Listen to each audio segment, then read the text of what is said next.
causes and events leading up to our entry into the war. Well, what are the causes? Why are we Americans on the march? Is it because of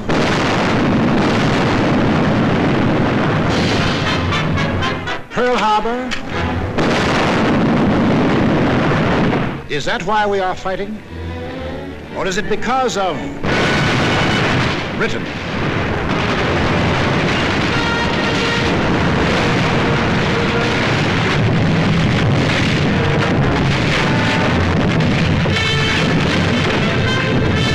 France.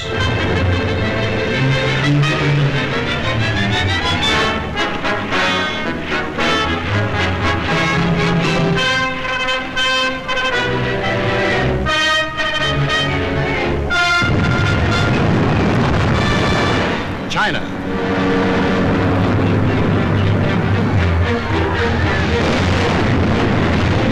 Czechoslovakia.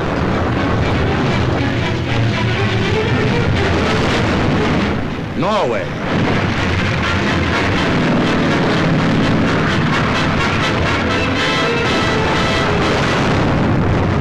Poland.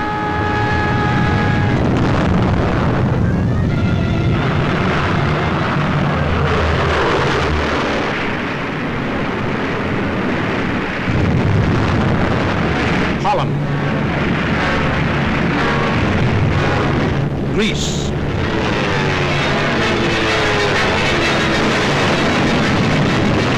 Belgium, Albania, Yugoslavia, or Russia.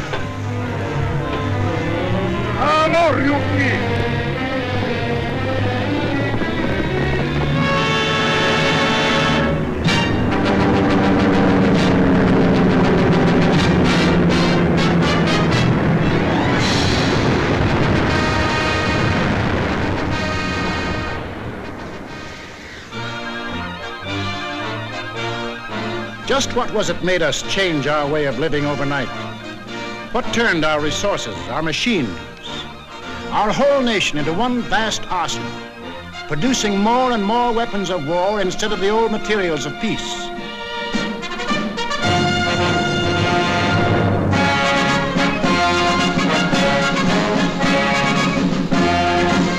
What put us into uniform, ready to engage the enemy on every continent and every ocean?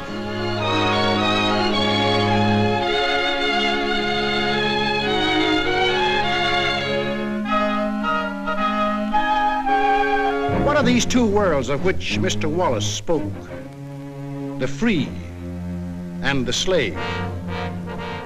Let's take the free world first, our world. How did it become free? Only through a long and unceasing struggle inspired by men of vision.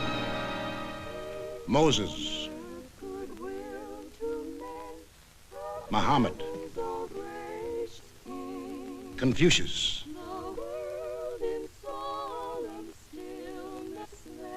Christ. All believed that in the sight of God, all men were created equal. And from that there developed a spirit among men and nations, which is best expressed in our own Declaration of Freedom. We hold these truths to be self-evident, that all men are created equal. It is the cornerstone upon which our nation was built, and the ideal of all the great liberators. Washington, Jefferson, Garibaldi, Lafayette, Kosciuszko, Bolivar, Lincoln. Lighthouses lighting up a dark and foggy world. That government of the people, by the people, for the people, shall not perish from the earth. Fighting, living, dying. For what? For freedom, that for which men have fought since time began, to be free.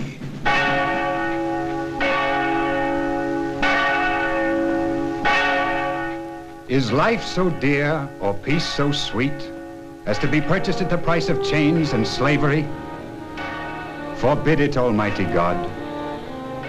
I know not what course others may take, but as for me, Give me liberty, or give me death.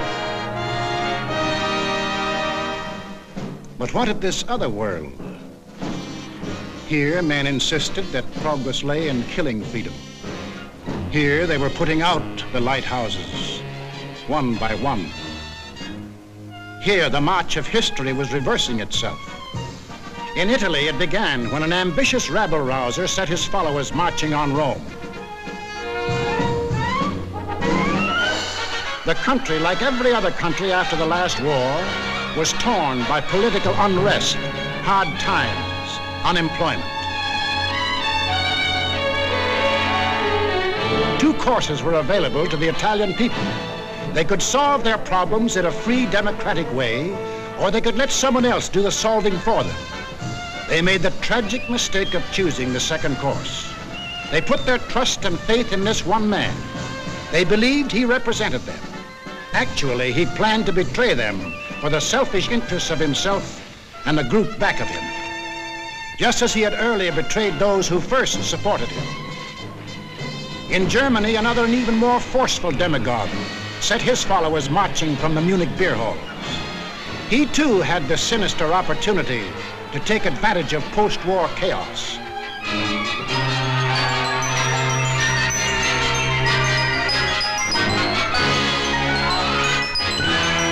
But he also had certain distinctive German characteristics to play on. To start with, the Germans have an inborn national love of regimentation and harsh discipline. He could give them that.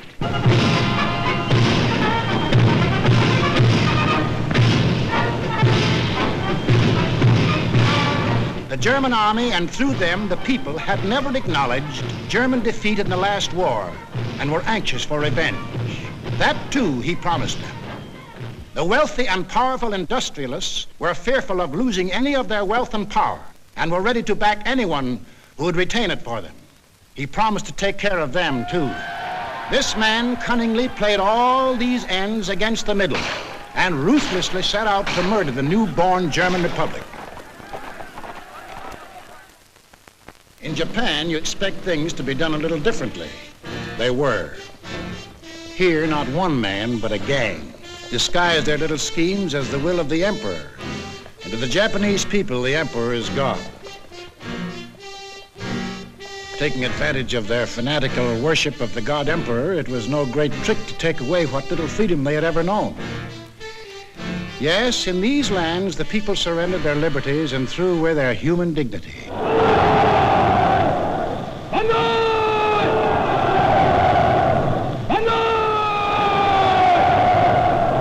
They gave up their rights as individual human beings.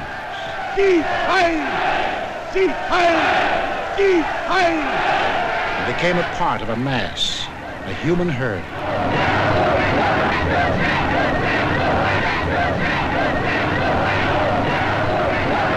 Although these countries were far apart and different in custom and in language, the same poison made them much alike. Each got a new uniform. In Italy, the new bosses wore black shirts. In Germany, the shirts were brown. In Japan, they hid behind the uniform of the army. But really, they belonged to a sinister, secret society. Their symbol was a black dragon. The other fellows had to have a symbol too. Germany, a swastika. In Italy, the old Roman symbol of the fascists. In Germany, they called the new order National Socialism, or Nazism. In Italy, they had a shorter word, fascism. In Japan, they had lots of names for it. The new era of enlightenment, the new order in Asia, the co-prosperity sphere. But no matter how you slice it, it was just plain old-fashioned militaristic imperialism. The Japs would get the prosperity, and the others would get the coal. They say trouble always comes in threes. Take a good close look at this trio. Remember these faces. Remember them well. If you ever meet them, don't hesitate. Der eine wahrhaftige Weltanschauungspartei sein. Und zweitens, sie wollten, Herr...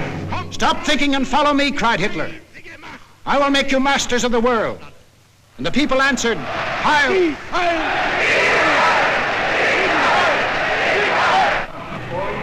Stop thinking and believe in me, bellowed Mussolini, and I will restore the glory that was Rome. And the people answered, Duce, Duce.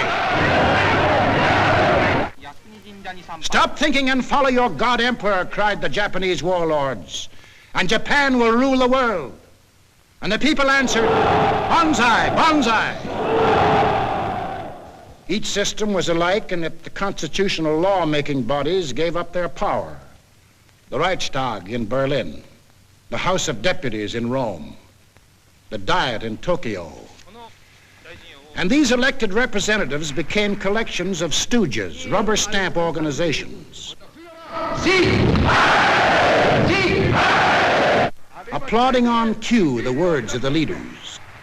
Each system did away with free speech and free assembly. Each system did away with a free press and substituted a press controlled by the party. Through their ministries of propaganda, each took complete control of the theater, the movies, the radio. Every cultural activity and every channel of information was controlled by the most important members of the party. Each did away with free courts and trial by jury and substituted courts and judges run by the party. Each abolished labor unions and the rights of bargaining for wages. Fertig machen zur Meldung! Achtung! Abteilung 6, 310 mit 1-3-114 beim Grabenbau. Danke. Heil Hitler! Lassen Sie weiterarbeiten. Weiterarbeiten! And under the pretext of patriotism established a system of forced labor. Each enforced its decrees by an army of secret police who held the power of life and death over every individual. And for the few who still believed in freedom and said so, there was a ready answer.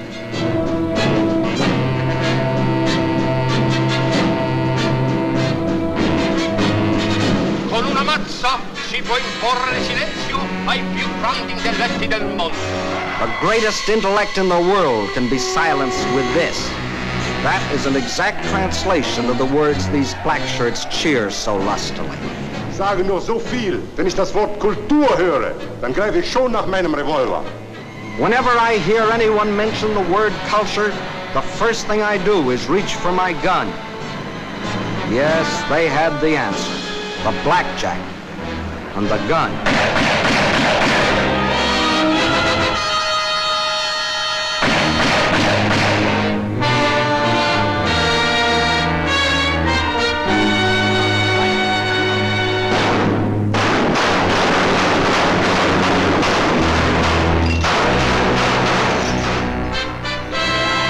In Italy, they did it different.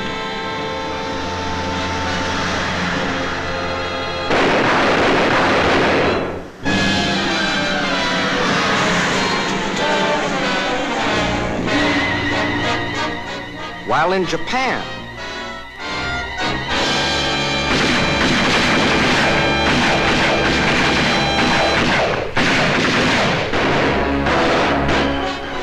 to their names can be added those of hundreds and thousands of others who stood in the way of the new order. Finally, there is only one obstacle left.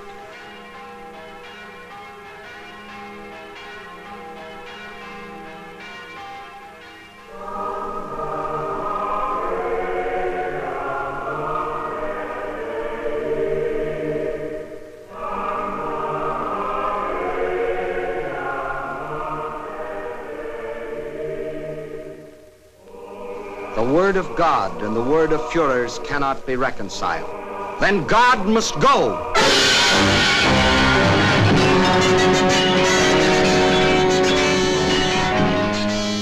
I am absolutely clear in my own mind, and I think I can speak for the Führer as well, that both the Catholic and Protestant churches must vanish from the life of our people.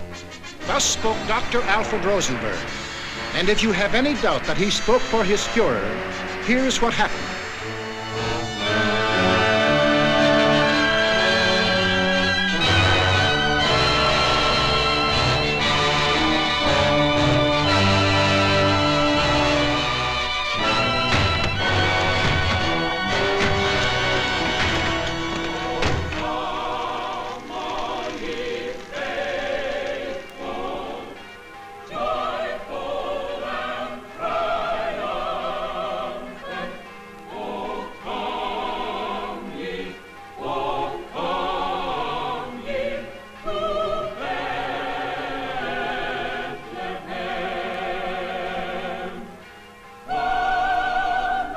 thousands of other men of God, Protestant, Catholic, Jewish, were persecuted, arrested, confined in concentration camps. Our Führer is the intermediary between his people and the throne of God. Everything the Führer utters is religion in the highest sense. It is only on one or two exceptional points that Christ and Hitler stand comparison.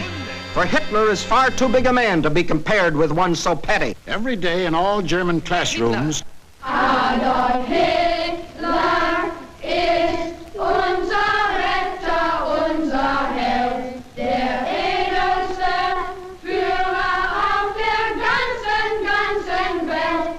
Für Hitler leben wir und wir sterben gerne wir. Für den Führer bis zum Tod, denn er ist unser Gott.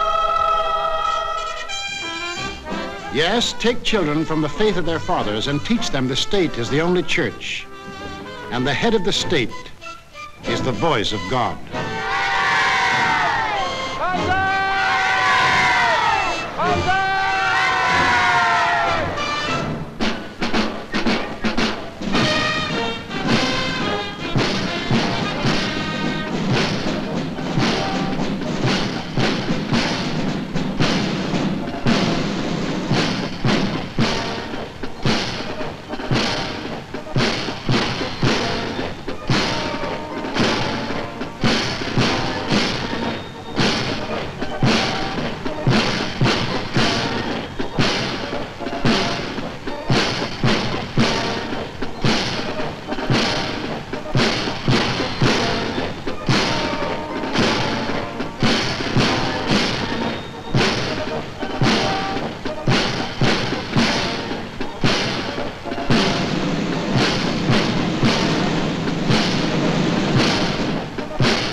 was the way of life, or better, the way of death, in that other world.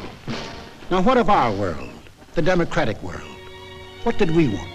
What did we do about it? First of all, we wanted peace and security. And to prove our sincerity, in 1921, we initiated the Washington Disarmament Conference. This resulted in two vitally important treaties. One, to reduce the size of the British, Japanese, French, Italian, and American fleets. And the other, the Nine-Power Treaty, which guaranteed the integrity of China. And incidentally, one of the powers signing this was Japan. Later on, in 1929, we signed the Kellogg-Briand Pact, which was supposed to abolish war as a means of settling international disputes. This pact was signed by 47 nations, including Germany and Japan. President, I have the honor of handing you the London Naval Treaty. Faithful to our treaty obligations,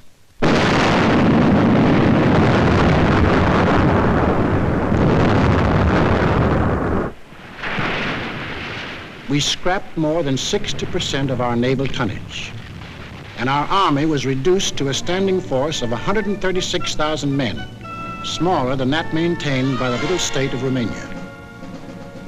We let our hopes for peace become so strong that they grew into a determination not to fight unless directly attacked. We let ourselves be influenced by those who said that we could find security through isolation. The confusion in our way of thinking is apparent in the slice of public opinion as it appeared in Pathé News in 1939.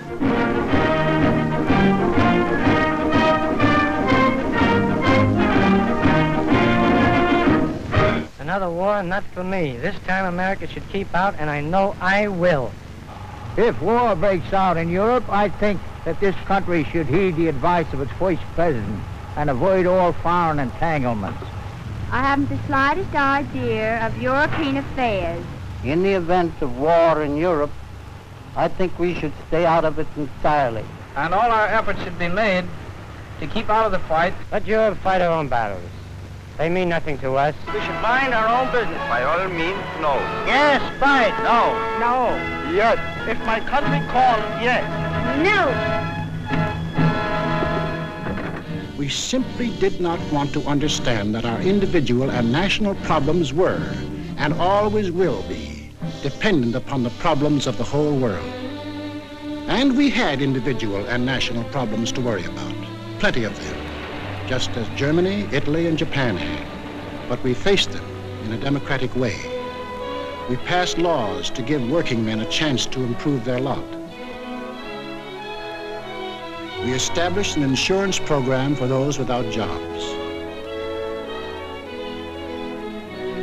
We began to give old folks protection against want and hunger. We organized the CCC to provide our young men with healthy and useful employment. A federal works program came into being and changed the face of our nation with new roads, bridges, schools.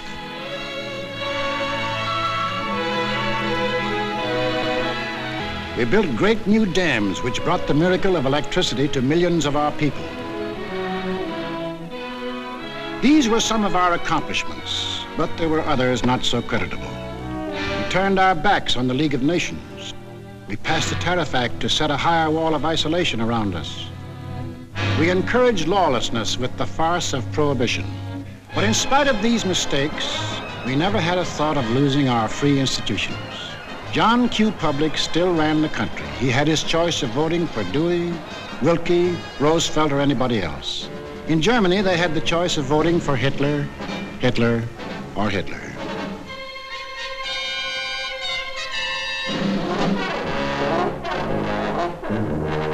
Over here, John Q. still read what he pleased. And although he heard of books being burned in other countries, he would have laughed if anyone had told him his books would ever be burned.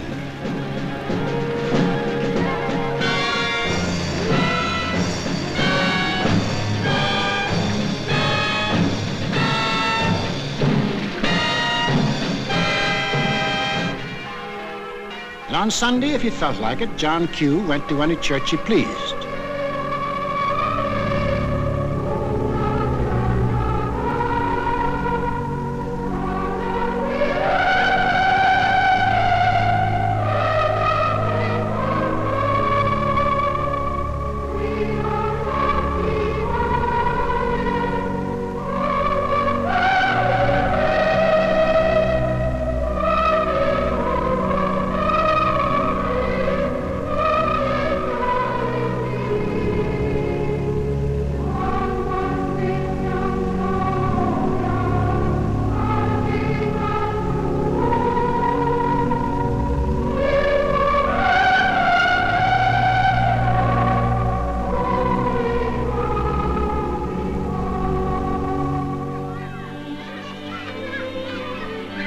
most of all, he got a kick out of seeing his kids grow up.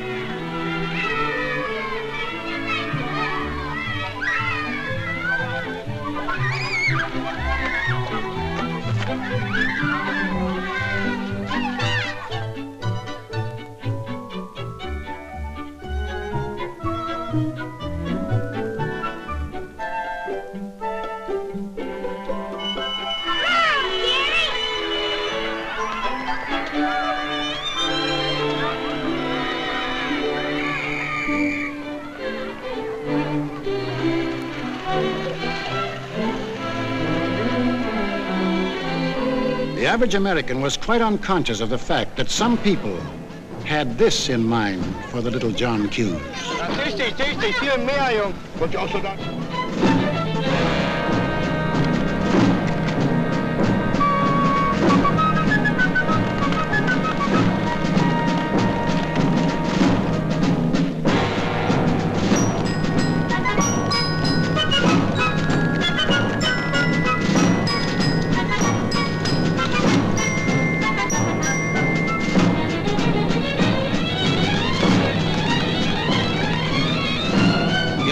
While their children were being trained to kill, John Q's kids were giving their pennies to help them have life.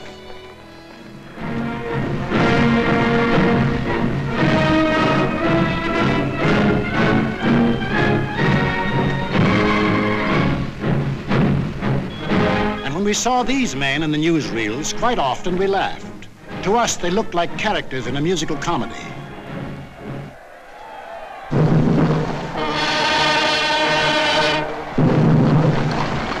But they weren't comic. They weren't funny. They were deadly serious. They were out for world conquest. And what made it doubly serious was that there were 70 million Japanese, 45 million Italians, and 80 million Germans, all hopped up with the same idea. Deutsches Volk hilft dir selbst. Jeder soll helfen. Their leaders told them that they were supermen. Herrenvolk, the Nazis called it. The master race, destined to rule all other peoples on Earth. Take a good look at these humorless men. These were to be the rulers of the ruling race. Leben, auch ihr bürgerliches Dasein ist gesichert in diesem nationalsozialistischen Staat. Obey us blindly, and you will attain your rightful place in the world. All other people will be your slaves. That's what they promised them. That Americans, Chinese, Russian, South Americans, all free peoples would work for them and make them rich. And how they ate it up.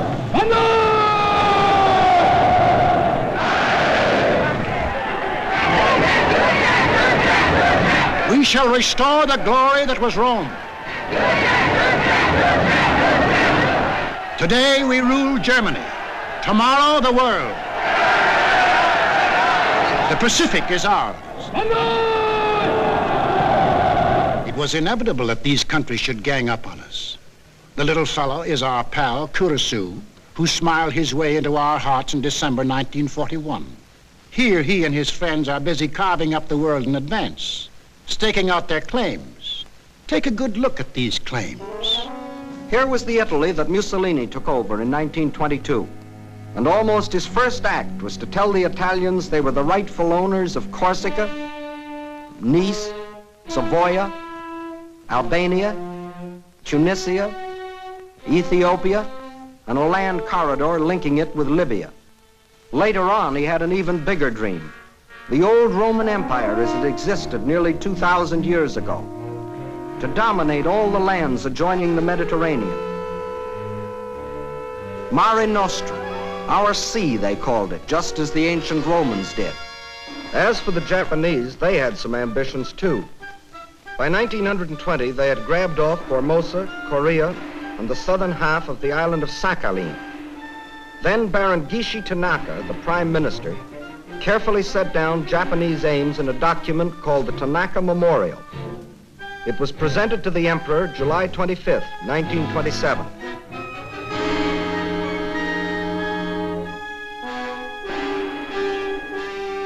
Here was their dream. Manchuria for raw materials, China for manpower, Then a triumphant march through Indochina, Siam, Burma, India, the East Indies, and on through Australia and New Zealand. And in the north, all they claimed was that part of Russia east of Lake Baikal. That was to be the new order in Asia. Then the Japs would move eastward to crush the United States and really start their co-prosperity sphere. Now take a look at the bite the Nazis reserved for themselves. Here's the Germany Hitler walked into, and here's what he wanted. First, Europe under his complete political or economic control, leaving Mussolini a share of the loot if he behaved himself. Then the drive to the east, through the rich oil lands of Iran and Iraq, into India. Another push south through Africa. Then from Dakar, jump off to meet the honorary Aryans who were to move in on South America through the Pacific. At the same time, start across from the Scandinavian countries to hook up with his buck-toothed pals coming over from Siberia to join in the conquest of the United States. There it is, gents. All they left us was Shangri-La. And they'd claim that, too, if they knew where it was. And did they think they had a chance? Listen.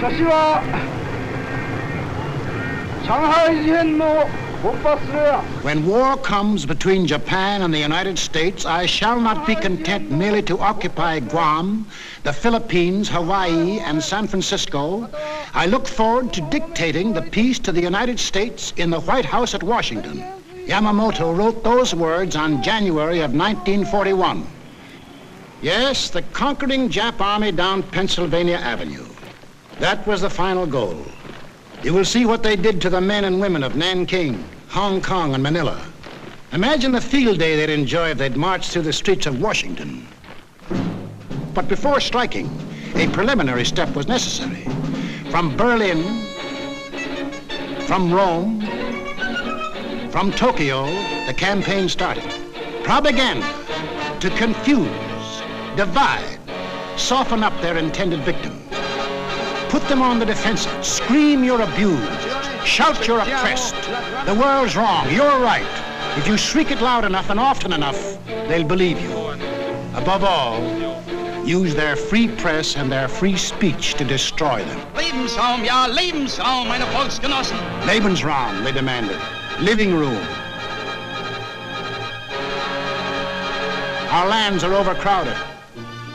But at the same time, they gave prizes to mothers who bore the most sons.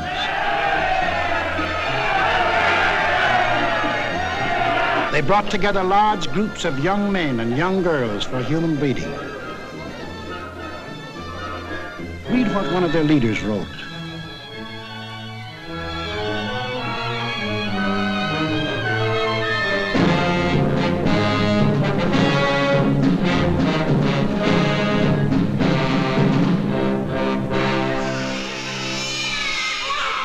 Of course, the children from this assembly line belong to the state to be scientifically trained for conquest.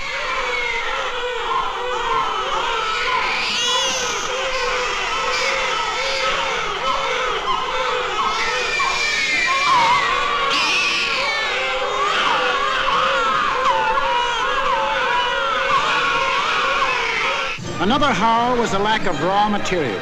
They claimed they were the have-nots and we were the haves. But out of this supposed lack, they built up the greatest war machines the world has ever known. These are the published figures from the German military budget. Actually, between 1933 and 1939, Hitler's program of rearmament cost more than $80 billion. The Nazis alone assembled a striking force of 30 panzer divisions, 70 motorized divisions, 140 infantry divisions, plus the Luftwaffe, the world's largest air force. And they had no raw materials.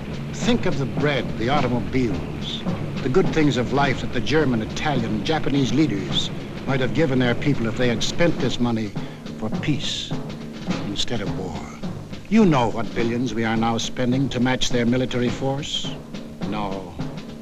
No, these arguments were all smokescreens. When war came, the democracies proved to be the have-nots, and our enemies the haves. And when war came, where did it come?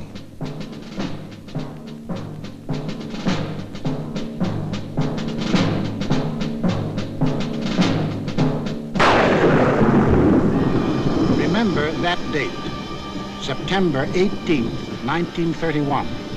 A date we should remember as well as December 7, 1941.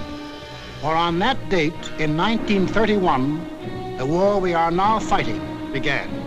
The place was Manchuria, the northernmost province of China, 6,000 miles from San Francisco. Manchuria, the first objective in the Tanaka Plan. By September 18th, the Japanese, who by treaty patrolled the southern Manchurian Railway, had secretly and illegally increased their garrisons. On the Korean-Manchurian border, an entire Japanese army was assembled, conveniently equipped for a winter campaign. All they needed was an excuse. They made their own. At 10:30 that night, just after the Mukden Express had passed by, a section of track was dynamited, causing damage to one rail and two fish plates. Japan's honor had been violated.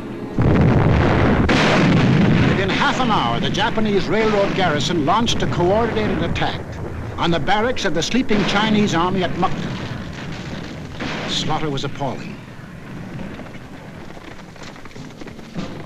By midnight, the conveniently placed Japanese army poured across the Korean border, and the first open act of aggression, the invasion of Manchuria, was on. In 4 days, they had occupied the whole of southern Manchuria, and shortly after, the whole country. Manchuria became Manchukuo, a puppet state with an obedient stooge on the throne, Henry Puyi, a weakling whom the Japanese had prepared for the job with 7 years of women and song. In Washington, Henry L. Stimson, then Secretary of State, now Secretary of War, sent out a blistering denunciation of the attack. The League of Nations sent a committee of 5, headed by Lord Lytton and including our own General Frank McCoy, to Manchuria to investigate. In October of 1932, the committee issued its report.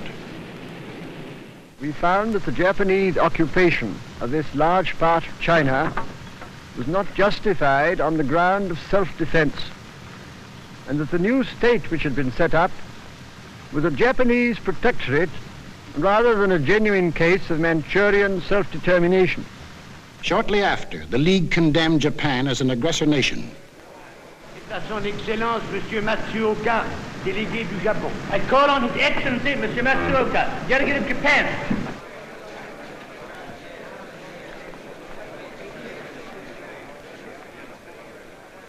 It is a matter of common knowledge that Japan's policy is fundamentally inspired by a genuine desire to guarantee peace in the Far East and to contribute to the maintenance of peace throughout the world. Japan, however, finds it impossible to accept the report adopted by the Assembly. In answer, the Japanese delegates, knowing there were no guns behind this condemnation, smiled, took up their briefcases, marched out of the League. Northern Manchuria was dead. Collective security was dead. The green light had been given the aggressors. We and the rest of the world knew that these aggressors should be stopped and punished, but we were unwilling to make the necessary sacrifices to back up that opinion. It was impossible to convince a farm boy in Iowa, or a driver of a London bus, or a waiter in a Paris cafe that he should go to war because of a mud hut in Manchuria. Yet the subsequent course of history makes it clear that that incident, so many miles away, is one of the main reasons that you and millions of others are in uniform today. The Japs had Manchuria. Phase number 1 of the Tanaka Plan was completed. Phase number 2, the conquest of China. In 1932, without warning, the Japs attacked the Chinese city of Shanghai.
Here they met such stubborn resistance that they had to pour more than 75,000 troops into the local battle before capturing the city. This resistance made them decide to shift their campaign to the north, and in 1933 they added the province of Yehol to Manchuria. Yes, the Japs launched the second phase of the Tanaka Plan, but they had yet to finish it. A united nation stands against them. Under the inspired leadership of General Chiang Kai-shek, the Chinese people fought and still fight on. Meantime, what of Japan's partners? What helpless people were they planning to bomb, slaughter, drive into slavery? Hitler was not yet ready, but Mussolini was. Mussolini had to be. His people were growing restless. Fascism hadn't produced the heaven on earth that he had promised them. So he pulled the old trick of launching a foreign war to divert attention from troubles at home. So Mussolini beat his chest like Tarzan and looked around for a worthy foe. He found one, Ethiopia. A good country for the beginning of a glorious empire. Its army had no machine guns. Its army had no tanks. Its army did have an air force, exactly one old airplane. One airplane against a nation which had developed the new theory of total air war, of the blitz which would wipe out cities, destroy civilians, men, woman, and child. In October of 1935, following the Japanese example, an incident was provoked at the little settlement of Wal near the border of Ethiopia and Italian Somaliland. Italy's honor had been violated. Refusing any arbitration, Mussolini moved the whole might of his army through the Suez Canal to overrun the undefended country. Ethiopia's emperor, Haile Selassie, appeared before the League of Nations.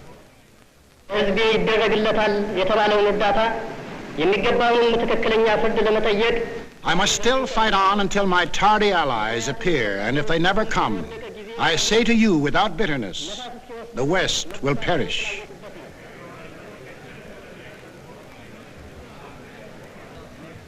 Members of the League half-heartedly stopped trading with Italy, but refused the only thing that will stop any aggressor: force. Ethiopia was left to herself. Native leaders came to pledge their allegiance.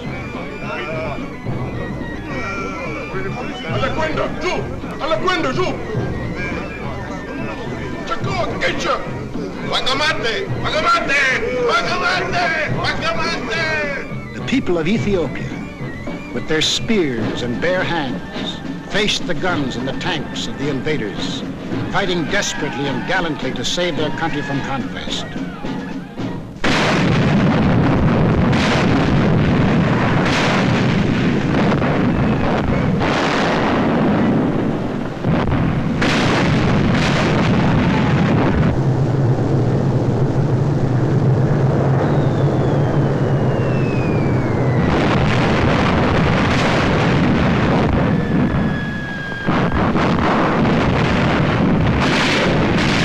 Fought, and they died.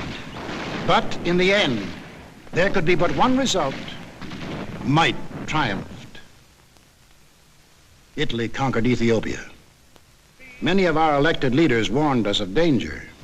Without a declaration of war and without warning or justification of any kind, civilians, including vast numbers of women and children, are being ruthlessly murdered with bombs from the air. But we were still hypnotized by the fact that two broad oceans stood between us and the rest of the world. We didn't realize that the time when months were needed to span these oceans was ended, that the steamship had cut these months to days, and that now the whole Earth's surface could be covered in the space of hours. Yes, we were a nation that wanted peace. But we hadn't yet learned that peace for us depends on peace for all. Nobody would run the risk of war because of some mud huts and barren plains in Ethiopia, any more than we would run the risk for some similar huts and plains in Manchuria. Correctly interpreting our attitude, the aggressors were all the surer that they could get what they wanted. Japan had started on her march of conquest. Italy had begun her new empire. And now the third gangster. What about him? We'll take him up in our next film and show how he joined his partners and put in his bid. For this is what we are fighting. Freedom's oldest enemy, the passion of the few to rule the many. This isn't just a war. This is a common man's life and death struggle against those who would put him back into slavery. We lose it, and we lose everything. Our homes. The jobs we want to go back to, the books we read, the very food we eat, the hopes we have for our kids, the kids themselves. They won't be ours anymore. That's what's at stake. It's us or them. The chips are down. Two worlds stand against each other. One must die, one must live. 170 years of freedom decrees our answer.